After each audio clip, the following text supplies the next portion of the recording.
Next हमारे पास आता है एक फ्री फंक्शन।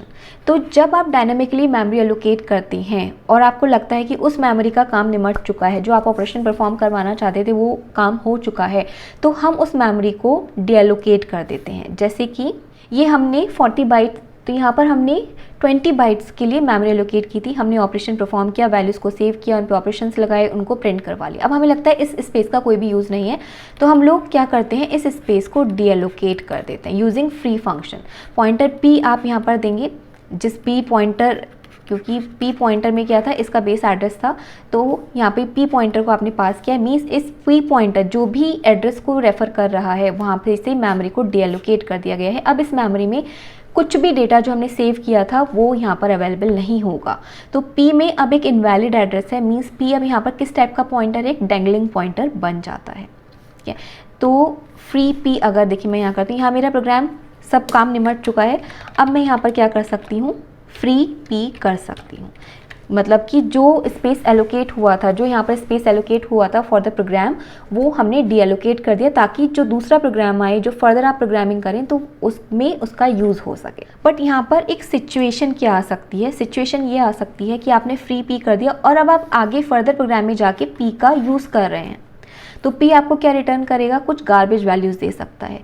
तो इसको अवॉइड करने के लिए हम लोग क्या करते हैं, P को एक नल पॉइंटर इनिशियलाइज कर देते हैं, क्योंकि जब भी हमने बताया, जब भी आप डायनेमिक मेमोरी एलोकेशन का यूज़ करते हैं और किसी पॉइंटर का यूज़ करना स्टार्ट करते हैं, तो first you have to check this condition, if P equals to null then memory not allocated, otherwise हम ऑपरेशन परफॉर्म करते हैं। तो in order to avoid such situation कि P का फर्दर यूज़ किया जाए, हम यहाँ पर P को नल असाइन कर देते हैं और आगे अब जो भी आपको प्रोग्राम लिखना है आप लिख सकते हैं। P का में भी बाय मिस्टेक या फिर आप भूल जाते हैं P का यूज़ कर रहे हैं, तो यूज़ करने से पहले we will check the condition of P equals to null और नॉट नल। अगर नल नहीं है तो we will perform any operation whatever you want. ठीक है, तो that is the use of free function. एक और हमारे पास फंक्शन आता है इसमें, रीअलॉक फंक्शन। देखिए रीअलॉक फंक्शन का क्या यूज़ है, देखिए रीअलॉक फंक्शन का यूज़ ये होता है, मान लीजिए कि आपने मेलॉक फंक्शन के थ्रू कुछ स्पेस को एलोकेट किया, ये n था, n में हमारे पास वैल्यू आई थी 5 की, तो यानी कि 5 × 4 दैट इज़ 20 बाइट्स को एलोकेट किया गया था। ठीक है, अब आपको फर्दर ये लग रहा है इस पॉइंटर P में 20 बाइट्स के लिए स्पेस एलोकेटेड है। अब आपको तो 20 बाइट्स एलोकेट हुए हैं, यानी कि P एक ऐसा पॉइंटर है जो कि एक ऐसे एड्रेस को पॉइंट आउट कर रहा है जिसमें फर्दर 20 बाइट्स अवेलेबल हैं फॉर यूज़। बट आपको फर्दर ये लग रहा है कि P में हमें इतना स्पेस रिक्वायर्ड नहीं है, तो we can realloc that memory space using realloc function.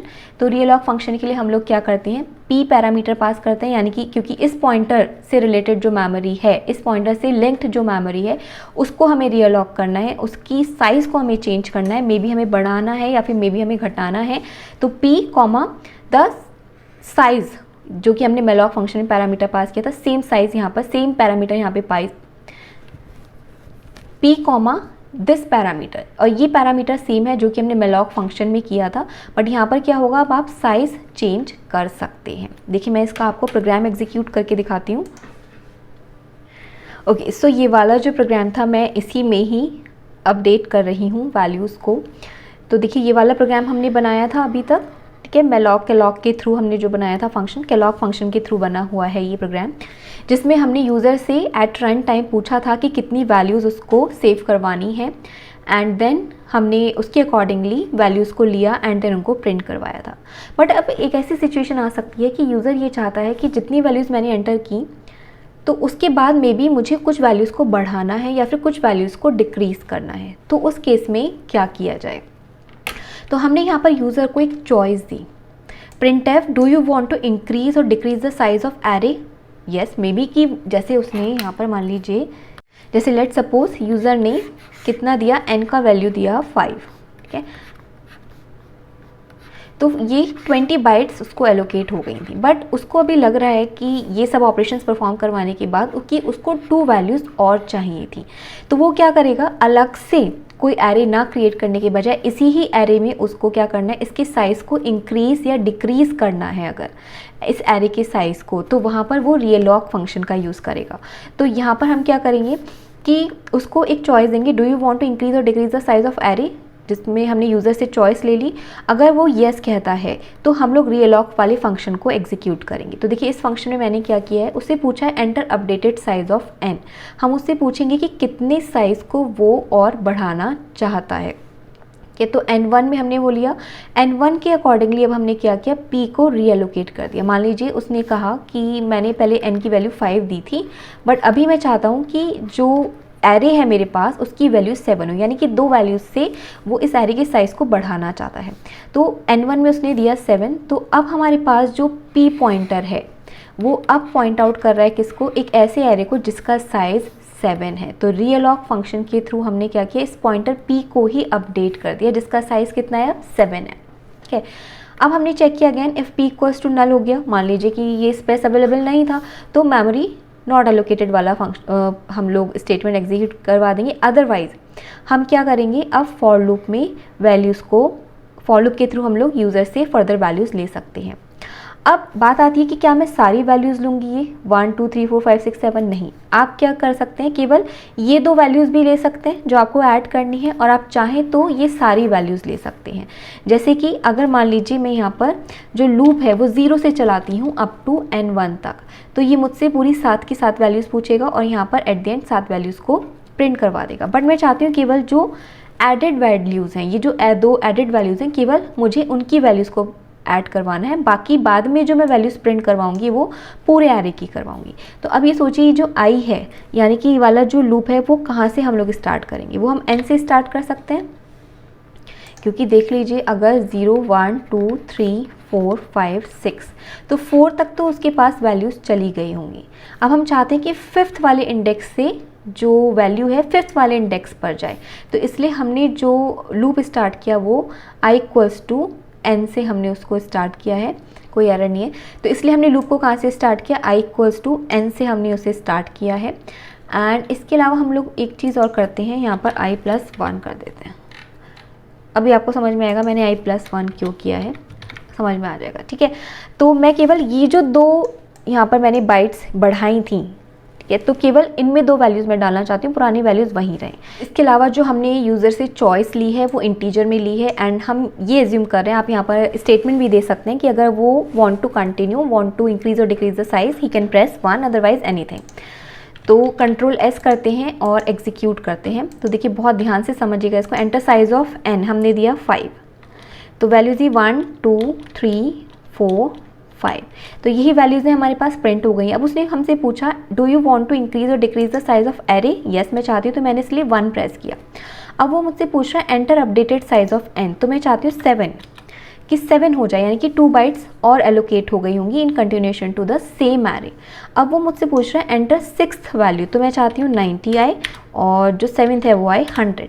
तो अब आप देखिए यहाँ पर 1 2 3 4 5 90 एंड 100 हमारे पास वैल्यूज़ आ गई हैं। तो आपने देखा कि किस तरीके से हमने एरे के साइज़ को इंक्रीज़ कर लिया। तो ये वाला तो जो कोड है वो किस केस के लिए चलेगा, अगर आप ये वाला जो कोड है दिस फॉर लूप, किस केस के लिए चलेगा, अगर आप साइज़ को इंक्रीज़ करना चाहते हैं, ठीक है। बट अगर आप साइज़ को डिक्रीज़ करना चाहते हैं तो उस केस में तो ये नहीं चलेगा। तो सबसे पहले तो यहाँ से हम लोग डिक्रीज़ वाला स्टेटमेंट हटा देते हैं। तो अगर इंक्रीज़ वाला है तो हमारे पास कुछ ये वाला प्रोग्राम चलना चाहिए, ठीक है। अब इसी तरीके से आप डिक्रीज़ का भी लगा सकते हैं, डिक्रीज़ का आपको खुद से लगाना है।